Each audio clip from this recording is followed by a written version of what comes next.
तो चलिए दोस्तों, आज का वीडियो स्टार्ट करते हैं। तो आज इस वीडियो के अंतर्गत अपन आगे के क्वेश्चन करने वाले हैं। आप सबको पता है कि अपन जो इस सीरीज स्टार्ट कर रखी थी, उस सीरीज के अंतर्गत अपन ने जो राजस्थान बोर्ड की जो ये किताब चलती है क्लास 10 की, कक्षा 10 की, जो राजस्थान इतिहास और कला संस्कृति के नाम से अपने एनसीईआरटी राजस्थान बोर्ड की जो किताबें चलती है, उसी किताब का पूरे की पूरे वन लाइनर सॉल्यूशन कराने वाला हूँ। ठीक है, आप सबको पता है कि अपन ने सीरीज स्टार्ट कर दी थी। अपन ने सबसे पहले राजस्थान का इतिहास स्टार्ट किया था, जिसमें संपूर्ण राजस्थान के इतिहास को वन लाइनर क्वेश्चन के माध्यम से कंप्लीट करने वाले हैं, जिसमें लगभग 483 के लगभग क्वेश्चन होंगे। ठीक है, उसी के रिगार्डिंग अपन अगला वीडियो ये स्टार्ट करने वाले हैं। ठीक है, तो पिछले 2 वीडियो या 3 वीडियो के अंतर्गत मैंने आपको राजस्थान हिस्ट्री के जो ये वाली बुक थी राजस्थान बोर्ड की, इसके लगभग 235 या 240 क्वेश्चन कंप्लीट करा चुका था। ठीक है, 235 या 240 क्वेश्चन तो मैं कंप्लीट करा चुका था। इसके बाद में आगे का अपन स्टार्ट करते हैं। तो जिसने भी अभी तक 235 क्वेश्चन का या 240 क्वेश्चनों का जो वीडियो नहीं देखा हो, तो अपने चैनल पर जाना, वहां पर आपको राजस्थान बोर्ड या आरबीएससी के नाम से 10th क्लास की बुक दिखा हुआ आएगा। उस प्लेलिस्ट में जाकर के आप पिछले वीडियो देख लेना। ठीक है, तो अब स्टार्ट करते हैं बिना किसी देरी के। अभी तक अगर आपने चैनल को सब्सक्राइब नहीं किया तो चैनल को सब्सक्राइब कर दीजिए, और वीडियो पसंद आए तो वीडियो को लाइक कर देना। इसी चैनल पर आपको कंप्लीट राजस्थान जीके कंप्लीट करवाई जाएगी। ठीक है, सबसे पहले अपन राजस्थान का हिस्ट्री कंप्लीट कर रहे हैं, उसके बाद में फिर अपन राजस्थान का कल्चर कंप्लीट करेंगे। ठीक है, इसके लगभग 483 क्वेश्चन है, जिसमें से 440 के लगभग मैंने क्वेश्चन कंप्लीट करवा चुका था। 235 के लगभग क्वेश्चन कंप्लीट करा चुका था। इसके बाद में आज अपन बढ़ेंगे क्वेश्चन नंबर 236 से। ठीक है, तो कुल मिलाकर के पिछले 2 या 3 जो वीडियो मैंने बनाए थे, उसकी प्लेलिस्ट में आपको मिल जाएगा। वहां पर जाओ चैनल की प्लेलिस्ट में, और उन दोनों तीनों वीडियो को बाद में देख लेना। सबसे पहले तो आज का वीडियो स्टार्ट करते हैं बिना किसी देरी के। चैनल को सब्सक्राइब नहीं किया तो चैनल को सब्सक्राइब कर दीजिए। देखो, आज का हमारा जो पहला क्वेश्चन है, क्वेश्चन नंबर 236। किस शासक की मृत्यु पर औरंगजेब ने कहा था कि आज कुप्र का दरवाजा टूट गया? देखो, यहाँ पर जो क्वेश्चन कर रहे थे वो राठौड़ वंश के कर रहे थे। ठीक है, राठौड़ वंश में अपन सब जानते हैं कि महाराजा जसवंत सिंह प्रथम हुए थे। ठीक है, महाराजा जसवंत सिंह की प्रथम थे, जो महाराजा जसवंत सिंह प्रथम थे, इनकी मृत्यु पर किसने कहा था? औरंगजेब ने कहा था कि आज धर्म विरोध का दरवाजा टूट गया, यानी कि कुफर का दरवाजा टूट गया। ठीक है, वेरी वेरी इंपॉर्टेंट क्वेश्चन है, बहुत बार एग्जाम में पूछा हुआ क्वेश्चन है। इसके बाद में आगे बढ़ते हैं, क्वेश्चन नंबर 237। मारवाड़ के राठौड़ वंश के प्रारंभिक शासकों को कालक्रम के अनुसार जमाओ। तो हम सभी जानते हैं, सबसे पहले रावसिया आए थे, रावसिया के बाद में राव अस्तान आए थे, फिर राव धुवड़ आए थे, और राव राघवाल आए थे। ये भी क्वेश्चन एग्जाम में 2 बार पूछा हुआ क्वेश्चन है। इसके बाद में आगे बढ़ते हैं, क्वेश्चन नंबर 238। देखो, यहां से स्टार्ट हो जाएगा अपना कौन सा? बीकानेर के राठौड़ वंश। अब तक अपन जोधपुर के राठौड़ वंश के क्वेश्चन कंप्लीट कर चुके हैं। अब क्वेश्चन पढ़ते हैं, क्वेश्चन नंबर 238। राव बीका मारवाड़ के किस शासक का पुत्र था? तो ध्यान रख लेना, राव बीका मारवाड़ के मारवाड़ के राव जोधा का पुत्र था। किसका था? महाराजा जोधा का पुत्र था। कौन? राव बीका। हम सभी जानते हैं बीकानेर के जो राठौड़ वंश की स्थापना करेगा वो राव बीका ही करेगा। ठीक है, तो राव बीका किसका बेटा था? ये जोधा का बेटा था। ठीक है, इसके बाद में आगे बढ़े अपन, क्वेश्चन नंबर 239। देखो भाई साहब, राव बीका ने झांगल प्रदेश में राठौड़ वंश की नींव कब डाली थी? हम सभी जानते हैं कि बीकानेर वाला जो क्षेत्र है, इसको पहले झांगल प्रदेश कहा जाता था, और यहाँ पर राठौड़ वंश की नींव किसने रखी थी? राव बीका ने रखी थी। और कब रखी थी? सन 1465 में रखी थी। रखी थी? सन 1465 में राव बीका ने राठौड़ वंश की स्थापना कहां पर की थी, या राठौड़ वंश की नींव कहां पर रखी थी? बीकानेर में रखी थी। इसके बाद में आगे बढ़ते हैं, क्वेश्चन नंबर 240। राव बीका ने बीकानेर शहर कब बसाया था? तो ध्यान रख लेना, जो राव बीका ने राठौड़ वंश की जो वहां पर नींव रखी थी वो तो 1465 में रखी थी, लेकिन जो बीकानेर का जो शहर बसाया था ना, वो 1488 में बसाया था। ठीक है, यह भी पूछ सकता है एग्जाम में कि बीकानेर शहर किसने बसाया था? तो राव बीका ने बसाया था। इन्हीं के नाम पर बीकानेर भी नाम पड़ा था इसका। ठीक है, तो 1488 में बीकानेर शहर बसाया था। इसके बाद में क्वेश्चन नंबर 241। देखो भाई, बीकानेर रियासत पर किस वंश का शासन स्थापित हुआ था? तो हम सभी जानते हैं कि बीकानेर रियासत पर केवल और केवल राठौड़ वंश का शासन चलता था। किसका चलता था? राठौड़ वंश का शासन चला करता था। इसके बाद में क्वेश्चन नंबर 242 है, राव बीका ने बीकानेर शहर की स्थापना किसके सहयोग से की थी? हम सब जानते हैं कि राव बीका ने बीकानेर शहर की स्थापना 1488 में की थी, और किसकी सहायता से की थी? करणी माता और जाट सरदार नर्रा की सहयोग से। ठीक है, करणी माता और जाट सरदार नर्रा के सहयोग से बीकानेर शहर की स्थापना की थी। हम सभी जानते हैं कि करणी माता का मंदिर भी कहाँ पर है? देशनोक बीकानेर में। ठीक है, देशनोक वहाँ की एक तहसील है। ठीक है, इसके बाद में आगे बढ़ते हैं, क्वेश्चन नंबर 243। देशनोक में करणी माता के मूल मंदिर का निर्माण किसने करवाया था? तो ध्यान रख लेना, करणी माता का जो मूल मंदिर है उसका निर्माण भी राव बीका ने करवाया था। ठीक है, तो राव बीका ने किसका बीकानेर शहर भी बसाया था और करणी माता का मंदिर का निर्माण भी करवाया था। इसके बाद में आगे बढ़ते हैं, क्वेश्चन नंबर 244। देखो भाई साहब, क्वेश्चन नंबर 244 क्या कहता है, बीकानेर के शासकों का कालक्रम अवधि बताइए, यानी कि शासन की अवधि बताने भाई किसके बाद में कौन बना था। तो ध्यान रख लेना, जो फेमस है उनका एग्जाम में हर बार क्वेश्चन पूछा जाता है, ये बहुत ज़्यादा इंपॉर्टेंट क्वेश्चन है, सीईटी में भी अभी क्वेश्चन पूछे गए थे।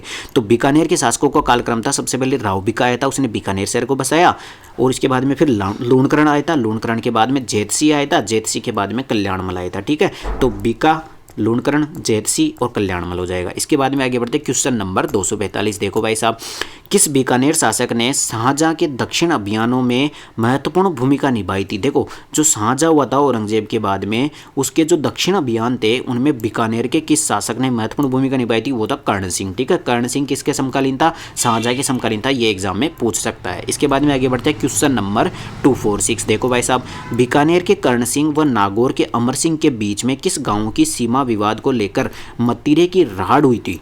देखो, ये क्वेश्चन बहुत ज़्यादा इंपॉर्टेंट है, एग्जाम में ये पूछा जाता है 2-3 तरीके से घुमाकर। क्या पूछा जाता है, सबसे पहले कि मतीरे की जो राड़ हुई थी वो किस किस के बीच में हुई थी। मतीरे की राड़ हुई थी कर्ण सिंह और अमर सिंह के बीच में। ठीक है, और ये भी पूछा जाता है कि कौन कौन सी रियासतों के बीच में हुई थी। तो ये हुई थी बीकानेर और नागौर के बीच में हुई थी। बीकानेर के तो थे कर्ण सिंह और नागौर के थे अमर सिंह। इसमें बात यह हुई थी कि एक खेत यहाँ पे था, इसके अड़ा के दूसरा खेत था, इधर बीकानेर वाले का मान लो, इधर वाले नागौर वाले का मान लो। इधर पेड़ लगाया, वो पेड़ की जो बेल थी मतीरे की यानी तरबूज की, वो इधर चली गई, यहाँ पर तरबूज आया, यहाँ पर तरबूज खा लेता है, लड़ाई हो जाती है कि तरबूज मेरा है, ये बोलता है मेरा है क्योंकि मेरे यहाँ पर उगा था, और ये बोलता है कि मेरे खेत में तो मेरा है। ठीक है, इसको लेकर के मतीरे की राड़ हो गई थी। तो ये कब हुई थी, 1644 में हुई थी, और कौन से गाँव की सीमा पर हुई थी, जखनिया गाँव की सीमा पर हुई थी। ठीक है, तो ये भी याद रख लेना, वेरी वेरी इंपॉर्टेंट क्वेश्चन है, घुमा घुमा करके पूछा जाता है। अब बढ़ते हैं क्वेश्चन नंबर 247। देखो भाई साहब, चिंतामणि भट्ट के किस ग्रंथ में कर्ण सिंह को जंगलधर बादशाह कहा गया था। देखो, जंगलधर तो समझ गए, जंगल प्रदेश को जंगलधर यानी जंगल प्रदेश का बादशाह किसे कहा जाता है, कर्ण सिंह को कहा जाता है। और किस ग्रंथ में कहा जाता है, शुक्ल सप्तती का ग्रंथ था कौन सा, चिंतामणि भट्ट। चिंतामणि भट्ट जो थे उनका ग्रंथ है कौन सा, शुक्ल सप्तती। ठीक है, तो चिंतामणि भट्ट के शुक्ल सप्तती में जंगलधर का बादशाह किसे कहा जाता है, कर्ण सिंह को कहा जाता है। अच्छा क्वेश्चन है, ठीक है, ये पूछ सकता है एग्जाम में। इसके बाद में आगे बढ़ते हैं क्वेश्चन नंबर 248। देखो भाई साहब, साहित्य रचना के बारे में, साहित्य रचना के बारे में क्वेश्चन है कि शुक्ल सप्तती किसकी रचना है, तो चिंतामणि भट्ट की रचना है, जिसमें जंगलधर का बादशाह किसे कहा गया, कर्ण सिंह को कहा गया है। और साहित्य कल्पद्रुम साहित्य कल्पद्रुम किसका नाम है, ये कर्ण सिंह की रचना है। किसकी रचना है, कर्ण सिंह की। और कर्ण भूषण किसकी रचना है, गंगानंद मैथिल की रचना है। किसकी रचना है, गंगानंद मैथिल की रचना है। ये एग्जाम में पूछ सकता है, क्योंकि कर्ण भूषण में ऑप्शन में देगा कर्ण सिंह, अपन कर्ण मिला करके गलत कर देंगे, लेकिन नहीं, ये गंगानंद मैथिल की रचना है। ठीक है, तो ये अच्छा क्वेश्चन है। इसके बाद में क्वेश्चन नंबर 249 है, गंगानंद मैथिल किस शासक के दरबारी कवि थे, तो ये कर्ण सिंह के दरबारी कवि थे। ध्यान रख लेना, गंगानंद मैथिल किसके दरबारी कवि थे, ये कर्ण सिंह के दरबारी कवि थे, और इन्हीं के नाम पर कर्ण भूषण नाम से इन्होंने रचना की थी। इसके बाद में आगे बढ़ते हैं क्वेश्चन नंबर 250। राय सिंह की मृत्यु कहाँ हुई थी, तो राय सिंह की मृत्यु हुई थी बुरहानपुर में। किस में हुई थी, बुरहानपुर में राय सिंह की मृत्यु हुई थी। इसके बाद में क्वेश्चन नंबर 251। देखो भाई साहब, किस शासक को औरंगजेब ने माही भ्रात्यु की उपाधि दी थी। किस शासक को औरंगजेब ने माही भ्रात्यु की उपाधि दी थी, तो ध्यान रख लेना, औरंगजेब ने माही भ्रात्यु की उपाधि अनूप सिंह को दी थी। किसको दी थी, अनूप सिंह कहाँ का शासक था, बीकानेर का शासक था। ठीक है, बीकानेर के राठौड़ वंश का शासक था अनूप सिंह। ठीक है, इसके बाद में आगे बढ़ते क्वेश्चन नंबर 252। 1570 में नागौर दरबार में बीकानेर के किस शासक ने मुगलों की अधीनता स्वीकार की थी, तो ध्यान रख लेना, कल्याणमल ने मुगलों की अधीनता स्वीकार की थी। देखो, हर राठौड़ वंश में, हर रियासत में से एग्जाम में पूछा जाता है कि मुगलों की अधीनता सबसे पहले किसने स्वीकार की और अंग्रेजों की अधीनता सबसे पहले स्वीकार किसने की। तो अपन ने पढ़ा था भाई, जोधपुर जो पढ़ रहे थे ना, जोधपुर के राठौड़ वंश, उसमें जो जोधपुर में मुगलों की अधीनता सबसे पहले स्वीकार करने वाला कौन था, तो वो था मोटा राजा उदय सिंह। ठीक है, मोटा राजा उदय सिंह ने सबसे पहले मुगलों की अधीनता स्वीकार की थी। उसी प्रकार बीकानेर के राठौड़ वंश में सबसे पहले मुगलों की अधीनता स्वीकार किसने की थी, कल्याणमल ने की थी। किसने की थी, कल्याणमल ने की थी। और कब की थी, जब नागौर दरबार लग रहा था तब की थी। ठीक है, अब देखो, ये क्वेश्चन 2-3 क्वेश्चन बनते हैं नागौर दरबार के। क्या क्या बनते हैं, सबसे पहले सबसे पहले तो एग्जाम में ये बना हुआ है कि नागौर दरबार कब लगा था, 1570 में लगा था। बहुत बार एग्जाम में पूछा जा चुका है, 1570 में नागौर दरबार लगा था, ठीक है। और बीकानेर के शासक कौन थे, कल्याणमल। ये कहाँ गए थे, इस नागौर दरबार में शामिल हुए थे और यहाँ पर जाकर के अधीनता स्वीकार कर लेते हैं, किसकी, मुगलों की, ठीक है। तो नागौर दरबार कहाँ पर लगा था, बीकानेर के किस शासक ने मुगलों की अधीनता स्वीकार की थी और ये कब लगा था, ठीक है। ये तीनों क्वेश्चन कंप्लीट हो गए। इसके बाद में क्वेश्चन नंबर 253 देखो भाई साहब, बेली कृष्ण रुक्मणी ग्रंथ के लेखक कौन है। तो आपको पहले भी क्वेश्चन आ चुका है कि बेली कृष्ण रुक्मणी ग्रंथ के लेखक कौन है, तो पृथ्वीराज है। कौन है, पृथ्वीराज राठौड़, जिसे दुर्सा आड़ा ने 5वां वेद और 19वां पुराण की संज्ञा दी है। देखो सबसे पहले ये क्वेश्चन 2-3 तरीके से एग्जाम में पूछा जाता है। कैसे कैसे, सबसे पहले तो बेली कृष्ण रुक्मणी की रचना किसने की थी, तो ये की थी पृथ्वीराज राठौड़ ने, ठीक है साहब। अब इसके बाद में पूछा जाता है कि कौन से ग्रंथ को 5वां वेद, अपन जानते हैं कि 4 वेद तो पता है अपने को, 18 पुराण है टोटल, उसमें से देखो 5वां वेद कौन से ग्रंथ को और 19वां पुराण कौन से ग्रंथ को कहा जाता है, तो बेली कृष्ण रुक्मणी ग्रंथ को कहा जाता है। और फिर एग्जाम में ये पूछा हुआ है कि बेली कृष्ण रुक्मणी को 5वां वेद और 19वां पुराण किसने कहा था, तो ये दुर्सा आड़ा ने कहा था। ये भी एग्जाम में पूछा हुआ क्वेश्चन है। तो कुल मिलाकर के ये क्वेश्चन बहुत ज़्यादा इंपॉर्टेंट है। बेली कृष्ण रुक्मणी ग्रंथ की रचना किसने की थी, पृथ्वीराज राठौड़ ने की थी और दुर्सा आड़ा ने इसको 5वां वेद या 19वां पुराण कहा था, ठीक है, उसकी संज्ञा दी थी। इसके बाद में आगे बढ़ते हैं क्वेश्चन नंबर 254 देखो भाई साहब, अभी तक अगर आपने चैनल को सब्सक्राइब नहीं किया तो चैनल को सब्सक्राइब कर दीजिए। पूरी की पूरी राजस्थान हिस्ट्री आपको कंप्लीट करवाई जाएगी वन लाइनर क्वेश्चन के माध्यम से, जो भी राजस्थान बोर्ड की किताब से, ठीक है। इससे बाहर आपको एक भी एग्जाम में क्वेश्चन देखने को नहीं मिलेगा, ध्यान रख लेना, अभी तक मिला भी नहीं है और आगे भी नहीं मिलेगा।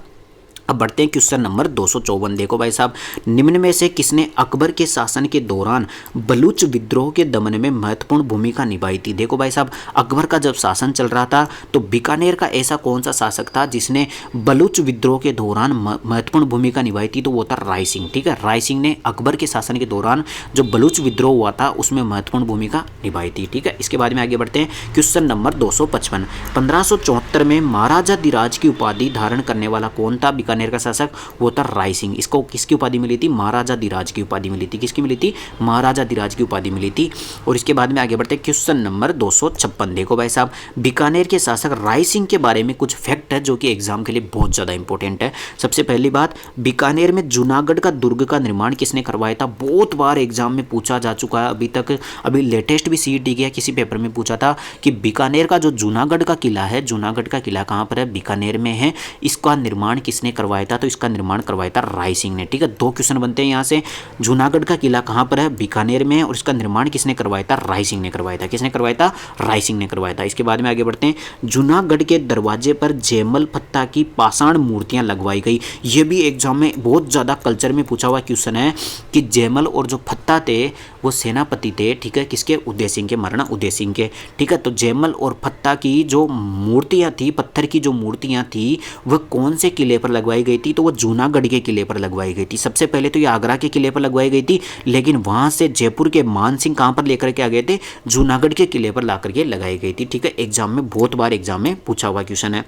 इसके बाद में देखो भाई साहब, जूनागढ़ दुर्ग में राय सिंह प्रशस्ति अंकित करवाई थी। आपको ये पूछ सकता है कि राय सिंह प्रशस्ति कौन से किले में स्थित है, राय सिंह प्रशस्ति कौन से किले में अंकित की गई है, तो ये जूनागढ़ किले में अंकित की गई है। कहाँ पर की गई है, जूनागढ़ किले में। अब देखो क्यों की गई है, क्योंकि किला ही किसने बनवाया था, राय सिंह ने बनवाया था, तो राय सिंह प्रशस्ति भी कहाँ पे हो जाएगी, जूनागढ़ दुर्ग में हो जाएगी। तो ये भी इंपॉर्टेंट क्वेश्चन था। इसके बाद में देखो अगला क्वेश्चन क्या है, मुंशी देवी प्रसाद ने इन्हें राजपुताने का करण कहा था। वेरी वेरी इंपॉर्टेंट, बहुत बार एग्जाम में पूछा जा चुका है कि राजपुताने का करण किसको कहा जाता है, तो राय सिंह को कहा जाता है। राजपुताने का करण कौन था, राय सिंह बहुत ज़्यादा दानवीर था, इस कारण से राजपुताने का करण कहा जाता है। और किसने कहा था, मुंशी देवी प्रसाद ने कहा था। ये भी एग्जाम में बहुत बार पूछा जा चुका है कि राजपुताने का करण कौन था, राय सिंह था। किसने कहा था, मुंशी देवी प्रसाद ने कहा था। तो ये कुल मिलाकर के बीकानेर का जो ये शासक राय सिंह था, इस पर बहुत ज़्यादा इंपॉर्टेंट क्वेश्चन बनते हैं, ठीक है। तो अब बढ़ते हैं आगे, क्वेश्चन नंबर 257 देखो भाई साहब, फिर से बीकानेर के राय सिंह के बारे में कुछ फैक्ट है जो कि बहुत ज़्यादा इंपॉर्टेंट है। देखो भाई साहब,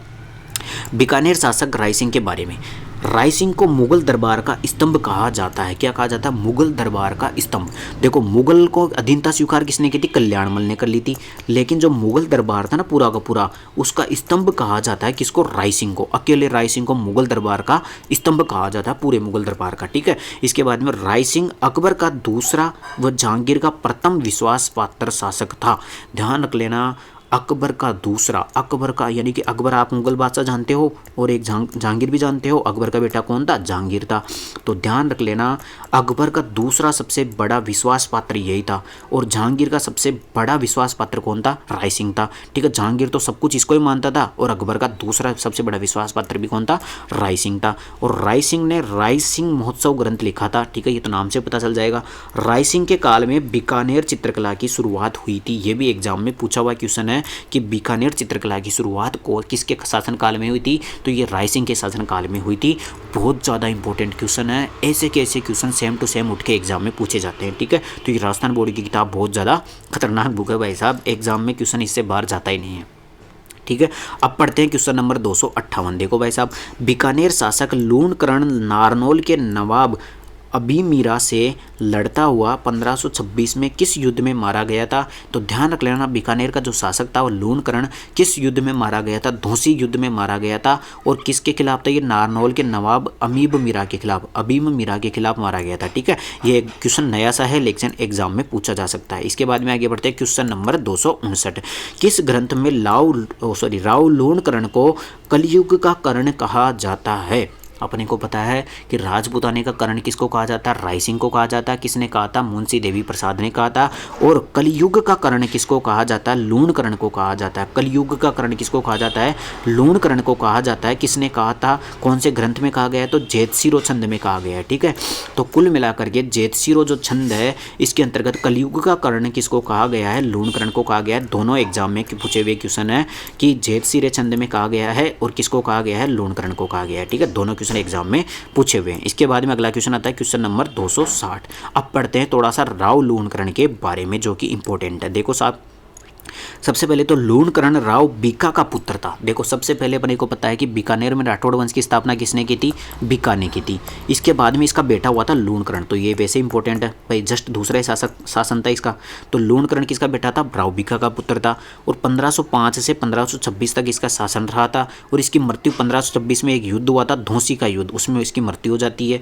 इसके बाद में करमचंद्र वंशी कीर्तन काव्य में इनकी तुलना कर्ण से की गई है। तो आपको ये भी पता है कि कलयुग का कर्ण किसको कहा जाता है? लूणकरण को कहा जाता है। इसके बाद में लूणकरणसल झील का निर्माण भी किसने करवाया था? यह भी किसने करवाया था? लूणकरण ने करवाया था। ठीक है, लेकिन एग्जाम में पूछेगा ऐसे कि लूणकरणसल झील कहाँ पर स्थित है? तो ये बीकानेर में स्थित है। कहाँ पर स्थित है? बीकानेर में स्थित है। इसके बाद में आगे बढ़ते हैं क्वेश्चन नंबर 261। देखो भाई साहब, जेतसी, राव जेतसी भी कहाँ का शासक था? बीकानेर का। तो जेतसी ने 1534 में काबुल के मुगल शासक व हुमायूं के भाई कामरान को पराजित किया, इसकी जानकारी मिलती है। बताओ भाई साहब, जेतसी ने किस किस को हराया था? एक तो काबुल जो मुगल शासक था, कौन? काबुल का एक मुगल शासक था, उसको हराया था। और एक हुमायूं के भाई कामरान था। ठीक है, कामरान को हराया था। यह जानकारी मिलती है राव जेतसिरो छंद के अंतर्गत। ठीक है, खुद का ही छंद था, उसके अंतर्गत खुद की डिटेल डलवा दी थी इसने। ठीक है, इसके बाद में आगे बढ़ते हैं क्वेश्चन नंबर 262। देखो, अगर अभी तक आपने चैनल को सब्सक्राइब नहीं किया तो चैनल को सब्सक्राइब कर दीजिए। एक ही बार रिक्वेस्ट करता हूँ, क्योंकि आपके काम की चीज़ें, इससे बाहर आपको राजस्थान हिस्ट्री पढ़ने की जरूरत नहीं है। ठीक है, और ना ही आपको ऑब्जेक्टिव क्वेश्चन की प्रैक्टिस करने की जरूरत है। ठीक है, इससे बाहर कुछ नहीं जाएगा। अभी तक किसी भी एग्जाम में इससे बाहर राजस्थान हिस्ट्री का क्वेश्चन नहीं पूछा गया है। ठीक है, राजस्थान बोर्ड की किताबें आखिरकार ऑथेंटिक किताबें हैं, यहाँ से बाहर कहाँ जाएगा? क्योंकि एग्जामिनर खुद यहाँ से बनाता है। भाई रेट वेट लगेगी तो फिर किस पे लगेगी? ठीक है, तो कुल मिलाकर के चैनल को सब्सक्राइब कर दो। पिछले 235 के लगभग क्वेश्चन कराए थे, उनके वीडियो जाकर के देख लो, प्ले लिस्ट में मिल जाएंगे। और बाकी के इस क्वेश्चन को देखते जाओ बिना स्किप किए। ठीक है, अब बात पढ़ते हैं क्वेश्चन नंबर 262। देखो भाई साहब, बीकानेर पर मालदेव के आक्रमण के समय, बीकानेर कौन सा था? बीकानेर पर मालदेव का आक्रमण, मालदेव कहाँ था? जोधपुर का राठौड़ वंश था। ठीक है, बीकानेर पर मालदेव के आक्रमण के समय राव जेतसी ने अपने मंत्री नागराज को किसके पास सहायता के लिए भेजा था? देखो बात ऐसे हुई थी, ये तो अपना जोधपुर, ठीक है, जोधपुर में राठौड़ वंश, और इधर अपने पास बीकानेर का राठौड़ वंश। इधर तो उस टाइम पे था जेतसी, ठीक है। और इस टाइम पे इधर था कौन, मालदेव। अब क्या होता है कि जोधपुर का जो मालदेव था ना, ये आक्रमण कर देता है किसके ऊपर, जेतसी के ऊपर, यानी बीकानेर के ऊपर आक्रमण कर देता है। तब ये जेतसी क्या करता है, सहायता मांगने जाता है, कमज़ोर था, इसको हेल्प चाहिए थी, तो ये किसके पास हेल्प मांगता है, ये शेरशाह सूरी के पास मांगता है, ठीक है। ये मुगल नहीं था, ध्यान रख लेना, ये मुस्लिम शासक था। कहाँ का, अफगानिस्तान का मुस्लिम शासक था। अकबर और इनसे अलग था ये, कौन, शेरशाह सूरी, ठीक है। तो किसका मंत्री को भेजा था, नागराज मंत्री को, ठीक है। ये भी एग्जाम में पूछ सकता है कि राव जेतसी का मंत्री कौन था, नागराज था, ठीक है। कौन था, नागराज था। अभी कल ही जो फर्स्ट ग्रेड का पेपर हुआ था उसके अंतर्गत भी एक मंत्री का क्वेश्चन पूछा गया था कि कानड़ देव का मुख्यमंत्री कौन था, तो ये मंत्री की क्वेश्चन भी पूछ सकता है। तो राव जेतसी का मंत्री कौन था, नागराज था, जिसे किसके पास भेजा था सहायता के लिए, शेरशाह सूरी के पास सहायता के लिए भेजा था, किसने, जेतसी ने। इसके बाद में आगे बढ़ते हैं, अगला क्वेश्चन है क्वेश्चन नंबर 263। खानवा युद्ध में बीकानेर की तरफ से किस शासक ने भाग लिया था। अपने को सबको पता है कि जो खानवा का युद्ध हुआ था ये राणा सांगा और किसके बीच में होता है, बाबर के बीच में होता है। तो खानवा के युद्ध में बीकानेर की तरफ से कौन लड़ने गया था, वो लड़ने गया था कल्याणमल। कौन गया था, कल्याणमल, ठीक है। तो खानवा के युद्ध में कौन गया था, कल्याणमल गया था। इसके बाद में आगे बढ़ते हैं question number 264। Question number 264, Bikaner के राठौड़ शासकों की कुलदेवी कौन सी है, तो बीकानेर के राठौड़ शासकों की कुलदेवी है करणी माता। अब आप मुझे ये कमेंट करके बताओगे, मैंने पिछली क्लास में आपको पढ़ाया था कि जोधपुर के राठौड़ वंश की कुलदेवी कौन है, आप कमेंट करके फटाफट से इसका आंसर दे दो, ठीक है। तो बीकानेर के राठौड़ शासकों की कुलदेवी कौन हो जाएगी, करणी माता हो जाएगी। और जोधपुर के राठौड़ों की कुलदेवी कौन होगी, आप मुझे कमेंट करके बताओगे। इसके बाद में क्वेश्चन नंबर 265, देखो भाई साहब, बीकानेर के राठौड़ वंश के प्रतापी शासकों का सही कालक्रम क्या है। अपने को पता है ये कालक्रम बहुत ज़्यादा पूछा जाता है बीकानेर के राठौड़ों का, ठीक है। तो सबसे पहले राव बीका का बेटा था राव लूणकरण, ठीक है। बीका का बेटा था लूणकरण। इसके बाद में राव जेतसी, इसके बाद में कल्याणमल आ जाएगा, ठीक है। तो बीका, लूणकरण, जेतसी और कल्याणमल, इनका तो चारों का बहुत ज़्यादा एग्जाम में पूछा जाता है। इसके बाद में आगे बढ़ते हैं क्वेश्चन नंबर 266। देखो भाई साहब, भारत संघ की अधिमिलन पत्र पर हस्ताक्षर करने वाला राजस्थान के प्रथम शासक कौन थे। देखो अब मैं आपको बता देता हूँ, जब अपना भारत का जब विभाजन हो रहा था, एक तरफ तो पाकिस्तान का और दूसरी तरफ इंडिया का, तो सभी रियासतों को बोला गया था कि आप जिस तरफ भी जाना चाहते हो उस तरफ आप हस्ताक्षर करके जा सकते हो। तो जब ये बंटवारा हो रहा था, विभाजन हो रहा था, उस टाइम पे बीकानेर का जो शासक था ना, उसने सबसे पहले इंडिया का जो विलय पत्र था ना, उस पर सबसे पहले साइन किया था। सबसे पहले इंडिया जो विलय पत्र था उस पर सबसे पहले साइन करने वाला कौन था, वो था बीकानेर का शासक। अब यही पूछ रहा है कि बीकानेर का उस शासक का नाम क्या था, तो ध्यान रख लेना उस शासक का नाम क्या हो जाएगा, बीकानेर के उस शासक का नाम क्या हो जाएगा, तो ये हो जाएगा सरदार सिंह, ठीक है। कौन सा हो जाएगा, शार्दुल सिंह, ठीक है। शार्दुल सिंह कौन हो जाएगा, बीकानेर का शासक हो जाएगा, जिसने सबसे पहले इंडिया के विलय पत्र पर साइन किया था। वेरी वेरी इंपॉर्टेंट क्वेश्चन है। इसके बाद में आगे बढ़ते हैं क्वेश्चन नंबर 267। देखो भाई साहब, अभी तक अगर आपने चैनल को सब्सक्राइब नहीं किया है तो चैनल को सब्सक्राइब कर दीजिए। ये सीरीज तो चल रही है अपनी राजस्थान हिस्ट्री की, इसको कंप्लीट करवाऊंगा। और इसके साथ में एक सीरीज और चल रही है अपने चैनल पर, कौन सी, लूसेंट बुक जो होती है ना, लूसेंट बुक आप सभी जानते हो। लूसेंट बुक में जो साइंस की जो बुक है लूसेंट की, उसके सारे के सारे 1800 वन लाइनर क्वेश्चन में आपको कंप्लीट इसी चैनल पर कराऊंगा। अभी मैंने केमिस्ट्री के 600 क्वेश्चन स्टार्ट कर रखे हैं, लगभग 300 क्वेश्चन कंप्लीट हो चुके हैं। तो वो जाकर के वो सीरीज भी आप देख सकते हो। किसी भी एग्जाम के अंतर्गत जिसमें साइंस आती है, एक भी क्वेश्चन बाहर नहीं जाएगा, ठीक है। अब पढ़ते हैं क्वेश्चन नंबर 267। देखो, बीकानेर के किस शासक के शासनकाल को बीकानेर चित्रशैली का स्वर्ण काल कहा जाता है। देखो, दो क्वेश्चन अपने पास बीकानेर चित्रशैली के जो एग्जाम में पूछे गए हैं, ठीक है। सबसे पहले तो बीकानेर चित्रशैली की शुरुआत किसके काल में हुई थी, वो हुई थी राय सिंह के काल में। सबसे पहले तो राय सिंह के काल में तो इसकी शुरुआत होती है। और इस बीकानेर चित्रशैली का जो स्वर्ण काल था वो था अनूप सिंह का काल। किसका काल था, अनूप सिंह का काल इसका स्वर्ण काल था, ठीक है। दोनों क्वेश्चन अच्छे से याद कर लेना। इसके बाद में आगे बढ़ते हैं क्वेश्चन नंबर 268। गंगा लहरी दसम भागवत राधुहा ग्रंथ के लेखक कौन है, तो पृथ्वीराज राठौड़ थे, ठीक है। पृथ्वीराज राठौड़ की रचनाएं दोनों गंगा लहरी और दसम भागवतरा दुआ, ठीक है। इसके बाद में आगे बढ़ते हैं क्वेश्चन नंबर 269। देखो भाई साहब, बीकानेर के किस शासक ने राजपूतों में कन्याओं को न मारने की आण जारी करवाई थी। यानी बीकानेर का ऐसा कौन सा शासक था जिसने कन्या वध पर रोक लगाने के लिए सभी शासकों को आंट लगवा दी थी, राजपूतों को आंट लगवा दी थी, वो कौन था, रतन सिंह। ध्यान रखना, कन्या वध को रोकने के लिए किसने प्रयास किया था, रतन सिंह ने किया था। इसके बाद में क्वेश्चन नंबर 270, बीकानेर में रतन बिहारी मंदिर का निर्माण किसने करवाया था? वो रतन सिंह ने करवाया था, रतन बिहारी मंदिर का निर्माण। ठीक है, एग्जाम में पूछ सकता है कि रतन बिहारी मंदिर कहाँ पर है, तो ये बीकानेर में। ठीक है, और इसका निर्माण रतन सिंह ने करवाया था। इसके बाद में अगला आता है क्वेश्चन नंबर 271, अंग्रेजों ने किस बीकानेर शासक की सहायता से प्रसन्न होकर टिब्बी परगने और 40 गांवों के उपहार में दिए थे? वो दिए थे सरदार सिंह को। Very very very very important सभी एग्जाम के लिए, आरएसएसबी बोर्ड की एग्जाम हो चाहे आरपीएससी की बोर्ड की एग्जाम हो, सभी के अंतर्गत एग्जाम में पूछा हुआ क्वेश्चन है। देखो, आप सरदार सिंह को तो जानते होंगे, आपको मैंने जब 1857 की क्रांति पढ़ा रहा था तब आपको पढ़ाया होगा मैंने कि अंग्रेजों की सहायता करने के लिए एक ऐसा शासक बताओ राजस्थान का जो अपने राजस्थान से बाहर जा जाकर भी अंग्रेजों की मदद कर रहा था। वो कौन था? सरदार सिंह था। ठीक है, और इसी ने क्या किया था, मुगलों की भी बहुत ज़्यादा मदद की थी। ठीक है, और अंग्रेजों ने खुश होकर के, जब इसने 1857 की क्रांति में अंग्रेजों की बहुत ज़्यादा मदद की, तो अंग्रेजों ने खुश होकर के टिब्बी परगना, जो टिब्बी क्षेत्र होता था, ये हनुमानगढ़ क्षेत्र जो अभी वर्तमान में हनुमानगढ़ जिला है ना, उसका क्षेत्र है। कौन सा? टिब्बी परगना। टिब्बी परगना और 40 गांव इसको उपहार में दिए थे, गिफ्ट में दिए थे। किसको? सरदार सिंह को। ध्यान रख लेना, सरदार सिंह को 40 गाँव और टिब्बी परगना अंग्रेजों ने गिफ्ट में दिया था। किसको? सरदार सिंह को। कौन था? बीकानेर का शासक था, इसने अंग्रेजों की बहुत ज़्यादा मदद की थी। ठीक है, इसके बाद में क्वेश्चन नंबर 272, बीकानेर के किस शासक ने सर्वप्रथम बीकानेर में सती प्रथा व जीवित समाधि प्रथा पर रोक लगाई थी? बताओ भाई साहब, बीकानेर में सबसे पहले सती प्रथा और जीवित समाधि प्रथा पर रोक किसने लगाई थी? वो भी सरदार सिंह ने लगवाई थी। ठीक है, ये भी याद कर लेना। इसके बाद में क्वेश्चन नंबर 273, किस शासक ने पहली बार बीकानेर में हिमालय की नदियों के पानी को लाने का सपना देखा था? वाह साहब, देखो, किस शासक ने सबसे पहले बीकानेर में हिमालय की नदियों का पानी लाने का सपना देखा तथा उसी के काल में बीकानेरी भुजिया बनाने की शुरुआत हुई थी? वो था डूंगर सिंह। भाई साहब, खतरनाक क्वेश्चन, एकदम खतरनाक क्वेश्चन।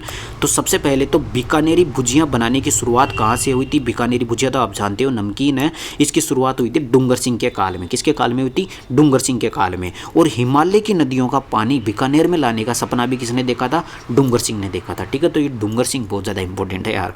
ठीक है, इसके बाद में आगे बढ़ते हैं क्वेश्चन नंबर 274। देखो भाई साहब, वह शासक जिसने दक्षिण भारत से अनेक मूर्तियां लाकर बीकानेर के 33 करोड़ देवी देवताओं का मंदिर में रखवाई थी। यानी क्या हुआ था कि दक्षिण भारत में एक बीकानेर के शासक गया था और वहाँ से बहुत सारी मूर्तियाँ लेकर के आया था और बीकानेर में 33 करोड़ देवी देवताओं का मंदिर बनवाया था। देखो, एग्जाम में सबसे पहले तो यही पूछा जाता है कि 33 करोड़ देवी देवताओं का मंदिर कहाँ पर है? तो 33 करोड़ देवी देवताओं का मंदिर कहाँ पर है? तो ये बीकानेर में हो जाएगा। ये तो एग्जाम में पूछा हुआ क्वेश्चन है। और 33 करोड़ देवी देवताओं के मंदिर में मूर्तियाँ किसने रखवाई थी? वो रखवाई थी अनूप सिंह ने। किसने रखवाई थी? अनूप सिंह ने 33 करोड़ देवी देवताओं की मूर्तियां यहाँ पर रखवाई थी। इसके बाद में आगे बढ़ते हैं क्वेश्चन नंबर 275। क्वेश्चन नंबर 275 है, मणिराम किस शासक के दरबारी कवि थे? वेरी वेरी इंपॉर्टेंट, ये भी एग्जाम में पूछा हुआ क्वेश्चन है कि मणिराम किस शासक के दरबारी कवि थे? तो ये अनूप सिंह के दरबारी कवि थे, जिन्होंने अनूप व्यवहार सागर, अनूप विलास और तीर्थ रत्नाकर ग्रंथ की रचना की थी। देखो, एग्जाम में रचना जो साहित्य का क्वेश्चन पूछा जाता है उसमें कई बार पूछा हुआ है कि अनूप सागर की रचना किसने की थी, अनूप विलास की किसने रचना की थी। अब वहाँ पे ऑप्शन में अनूप सिंह भी होता है और वहाँ पे मणिराम भी होता है, तो ध्यान रख लेना, अनूप नाम देख करके आप अनूप सिंह मत कर देना, उसका आंसर होगा मणिराम। ये इसका दरबारी कवि था, इसने इसके नाम से रचना की थी। कौन सी? अनूप सागर और कौन सी हो जाएगी? अनूप विलास हो जाएगी। ठीक है, किसकी रचना है? मणिराम की रचना है। किसका दरबारी कवि था ये था अपना किसका? अनूप सिंह का दरबारी कवि। इसके बाद में आगे बढ़ते हैं क्वेश्चन नंबर 276। देखो, अब तक अपन ने कितने कंप्लीट कर लिए? 275 क्वेश्चन कंप्लीट कर चुके हैं। किसके? अपने राजस्थान हिस्ट्री कंप्लीट करवाने हैं जिस बुक से, राजस्थान बोर्ड की, उसमें लगभग 483 के क्वेश्चन लगभग है। ठीक है, उसमें से अपन ने लगभग 275 क्वेश्चन कंप्लीट कर चुके हैं। अब अगले वीडियो के अंतर्गत अपन 276 क्वेश्चन करेंगे। अब मुझे सबसे पहले एक डाउट है, देखो मेरे को एक चीज़ बताओ आप, मैं अभी कितनी लेंथ का बना रहा हूँ? लगभग ये 27 या 28 मिनट का वीडियो हो चुका है। अब आप मुझे बताओ कि आपको लगभग इतने ही मिनट का वीडियो चाहिए, यानी कि 20 से 30 मिनट का वीडियो चाहिए, या फिर आपको थोड़ा सा लॉन्ग वीडियो चाहिए? क्योंकि मैं देख रहा हूँ कि अगर मैं थोड़ा सा ज़्यादा लॉन्ग वीडियो बनाऊँगा तो आप स्किप करके चल जाओगे, तो फिर आपका पूरा सिलेबस नहीं हो पाएगा। फिर आप बोलोगे कि अपने राजस्थान बोर्ड से बाहर क्वेश्चन आ गया लेकिन यहाँ से बाहर कुछ नहीं आता। तो आप मुझे ये कमेंट करके बताओ कि मुझे वीडियो की लेंथ क्या रखनी चाहिए ताकि आपका भी समय कम लगे और आप फटाफट से इसका रिवीजन कर सको और इसका पढ़ सको, ठीक है। और इसकी PDF कहाँ मिलेगी, इसकी PDF मैंने आपको पिछले वीडियो के अंतर्गत ही बता दिया था। इसके जो 2-3 वीडियो क्वेश्चन हो सके ना, 2-3 वीडियो के अंतर्गत मैंने 235 क्वेश्चन करवाए थे, उनके अंतर्गत ही मैंने बता दिया था कि इसकी PDF आपको कहाँ मिलेगी। तो अगर आपने पिछले वीडियो नहीं देखे हैं तो पिछले वीडियो देख लो, ठीक है, वहाँ से पढ़ लो, फिर इसके बाद में इसकी PDF से रिवाइज कर लेना, ठीक है। तो आप मुझे कमेंट करके बताओ कि आपको क्लास कैसी लगी, आपको कुछ डाउट है, वीडियो की लेंथ कैसी रखनी चाहिए या स्पीड ठीक ठाक है, ये सब आप मुझे कमेंट करके बता सकते हो। वीडियो पसंद आया तो एक प्यारा सा कमेंट जरूर करके आना और वीडियो को लाइक कर देना। अगर चैनल को सब्सक्राइब नहीं किया तो चैनल को सब्सक्राइब कर दीजिए। पिछले वीडियो नहीं देखे हैं इस सीरीज के तो वो भी देख लेना। और साइंस की सीरीज चल रही है जिसके अंतर्गत अपन ने केमिस्ट्री के 300 वन लाइनर क्वेश्चन कंप्लीट करवा चुके हैं, 600 वन लाइनर क्वेश्चन होने वाले हैं टोटल। तो वो भी आप देख सकते हो। किसी भी एग्जाम में जिसमें जनरल साइंस आती है उससे बाहर कुछ नहीं आएगा, क्योंकि लुसेंट बुक का वन लाइनर क्वेश्चन है। जैसे कि अपने राजस्थान बोर्ड के चल रहे हैं ना, जैसे कि RBSC बोर्ड की किताब है, उसी प्रकार वहाँ पर लुसेंट बुक के वन लाइनर क्वेश्चन कंप्लीट करवा रहा हूँ, ठीक है। तो कुल मिलाकर के चैनल बहुत ज़्यादा इंपॉर्टेंट है जो भी कंपिटेटिव एग्जाम की तैयारी कर रहा है। तो चैनल को सब्सक्राइब करके जाना, वीडियो पसंद आए तो वीडियो को लाइक कर देना और एक प्यारा सा कमेंट आप जरूर छोड़ के जाना ताकि उससे मोटिवेशन मिलता है, ठीक है। तो इस वीडियो के अंतर्गत इतना ही, धन्यवाद। अगले वीडियो में मिलते हैं और आगे 276 क्वेश्चन से आगे स्टार्ट करते हैं। 275 तक कंप्लीट कर चुके हैं। तो इस वीडियो के अंतर्गत इतना ही, धन्यवाद।